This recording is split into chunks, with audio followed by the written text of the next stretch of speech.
tourism entities. Contribution is less than half of the 40%.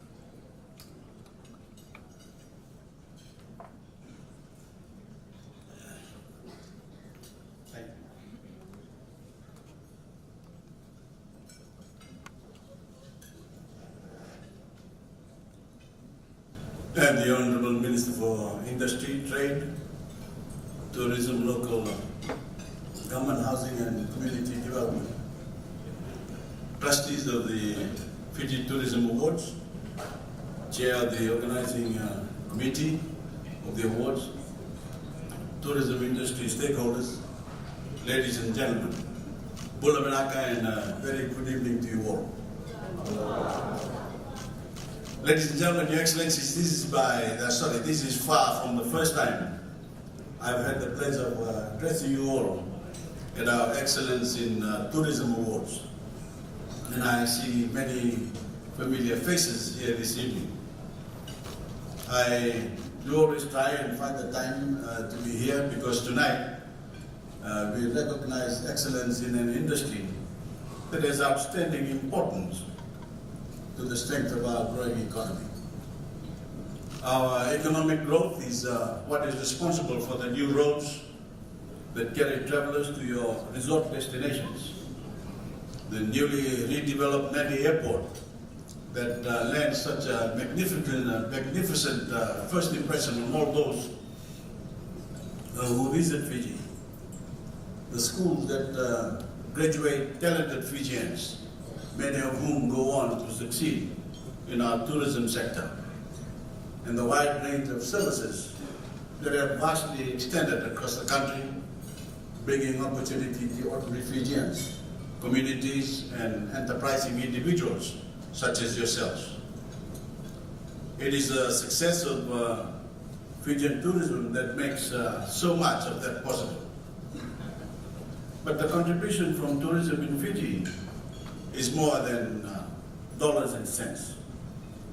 As leaders in tourism, you are on the front lines of putting Fiji on the map and imbuing our visitors with that special feeling of family and friendship that can only be found in Fiji among the Fijian people. Those people-to-people connections are real and their value cannot be measured.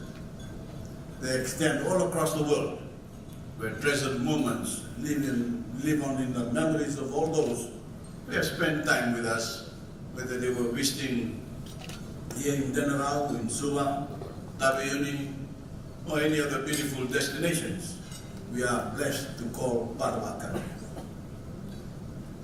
Last month, as you know, we welcomed the first ever bilateral visit from an Australian Prime Minister to Fiji. It was a proud moment and a sure sign that our nations finally stand on equal footing. But for Prime Minister Morrison, that historic visit was not his first time in our country. He, his wife Jenny, and his two daughters had spent a number of their vacations in Fiji before. They knew our people, and they knew the high measure of our friendship and hospitality.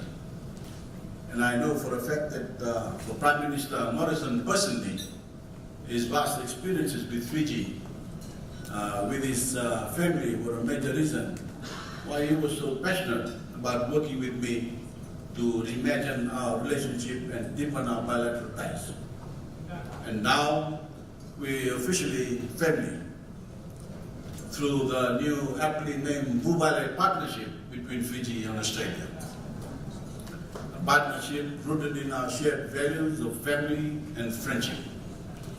It's really a wonderful story, and it is one that began right here in Fiji, where Mr. Morrison first had the chance to get to know who we are as a nation and as a people.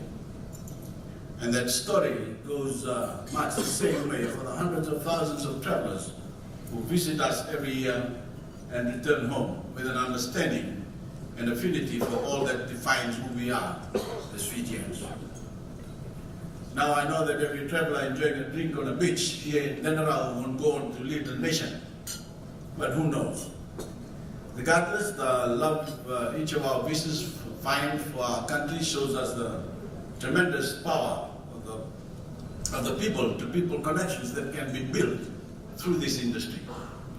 That should make all of us very proud. But that's not the only reason we have to pat ourselves on the back this evening. Every time that I've spoken with you all in the past, we've had another round of excellent numbers to report on the year. Tonight, I'm glad to say we have no reason to break tradition. Our visitor arrivals remain on the rise in 2018, as you've heard, peaking at over 870,000, a new record. In July alone, we passed 95,000 arrivals, a new single-month high for Fijian tourism. Thanks to another record smashing year, Fijian tourism is now a $1.9 billion industry. Well on pace to hit our $2.2 billion goal in 2021. Even more importantly, this industry employs tens of thousands of Fijian workers, a total that continues to expand year after year. So we have more Fijians securing employment in a growing industry who are able to provide for their families and support their communities. As Prime Minister, I don't believe there is any greater measure of our success than that. Supported by an increasingly diverse mix of industries, including tourism, our economy has now grown for 9 straight years.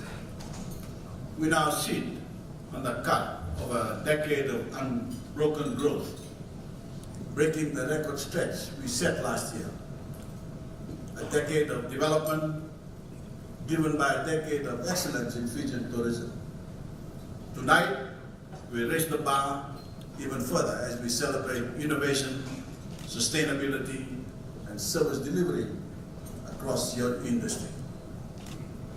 But before we get to the awards, I want to make an important point. I know those in this room feel the benefits of growth in our tourism industry. More visitor arrivals mean more rooms are filled, more diners are served, more boats are chartered, and more tours are filled. Fijians across the country feel the benefits as well. They secure jobs, they are able to drive on new roads, cross new bridges, and welcome new developments. But if you're a family struggling to make ends meet in Bua, cane farmer toiling day in and day out in Lautoka, or a student fresh from university seeking their first full-time position, are you really feeling the full benefits this industry can offer? Not always. In fact, I think that there are thousands of Fijians who have been on the fringes of our tourism development for far too long. And that is why I'm a big fan of this evening's theme, tourism benefiting all Fijians. Not some Fijians, some big overseas companies, but all Fijians everywhere in Fiji. Let me give you an example. We currently meet 48% of the fresh produce needs in our hotels with domestically grown produce, up from only 20% in 2011. That is good, but it's not great. That percentage should be much higher, and our farmers in Fiji could be earning a whole lot more. That's not fantasy. It is possible. In fact, it's already happening. And I want to give credit to the Adriga Resort, Castaway, Treasure Island, among others, for leading the charge in sourcing from local farmers. Impressively, up to 90% of their produce is Fijian grown. People come to Fiji because they want more.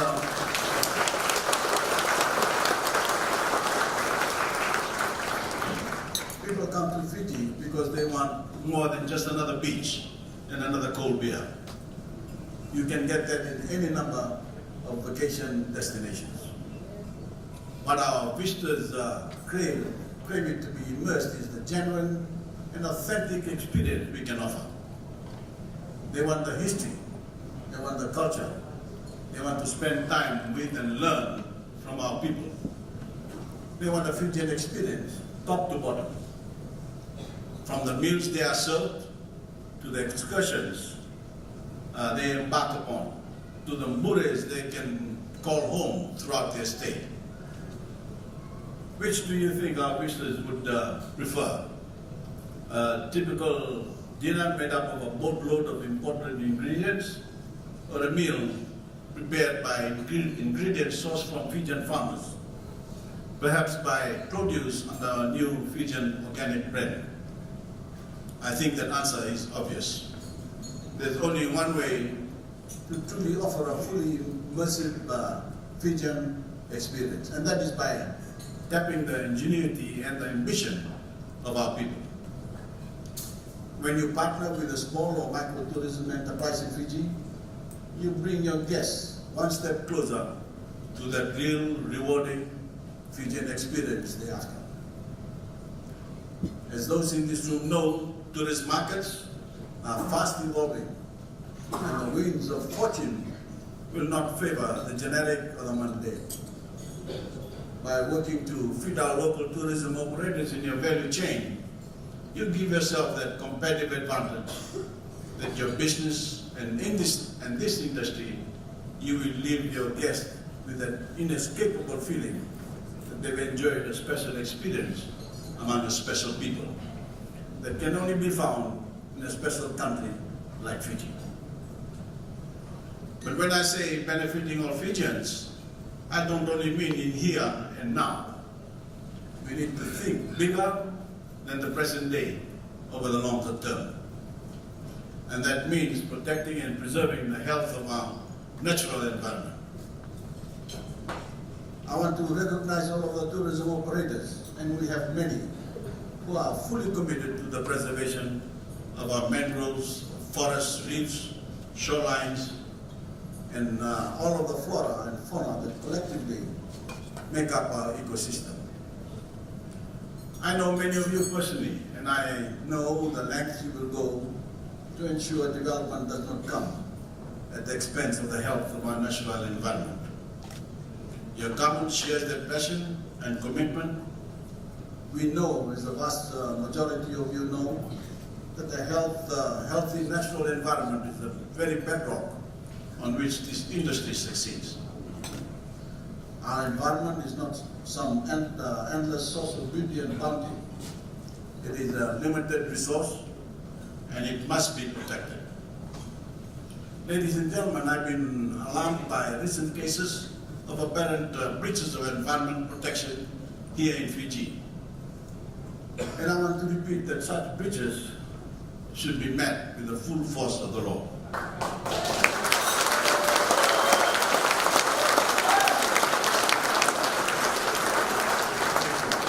There should be no exceptions. If you break our laws, you will be punished.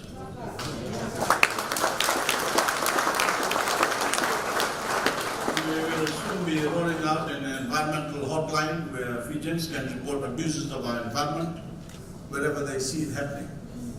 So to any developer from anywhere in the world, let me say this. If you intend to destroy or forever degrade our environment, you are not welcome in Fiji.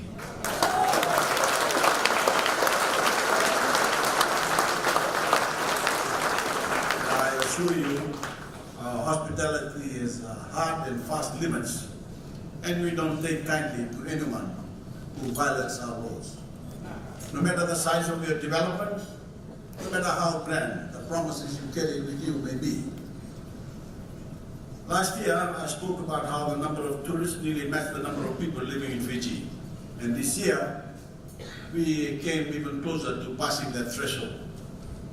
But as our resorts continue to develop as we attract more visitors and a higher paying selection of travelers, and as this industry continues to grow, we need to think more seriously about how to make that growth and this industry more inclusive. I've had More than a few Fijians come to me personally saying that they've not felt welcome when going on a weekend staycation, taking a day trip or grabbing dinner at some of our fancier resorts. Ladies and gentlemen, given that it's Valentine's Day weekend, I suspect we have plenty of Fijian couples looking to do exactly that this weekend. When they do arrive at your doors, they ought to be treated exactly the same way as anyone else who you welcome on your premises.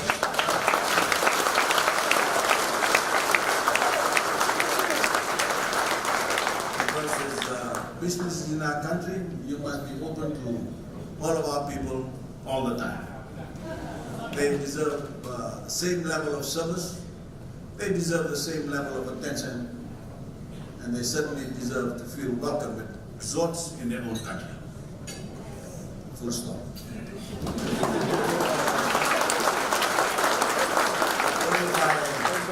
Only by sharing this hospitality with each other and by spreading the economic impact of the sector far and wide, we will truly cultivate a tourism industry that benefits all Fijians. With that, ladies and gentlemen, I thank you for offering me hospitality tonight. I extend my warm congratulations to tonight's award winners and nominees. I thank ANZ and other sponsors for their continued commitment to this vital industry. Let's celebrate our successes and continue our remarkable progress in the year ahead.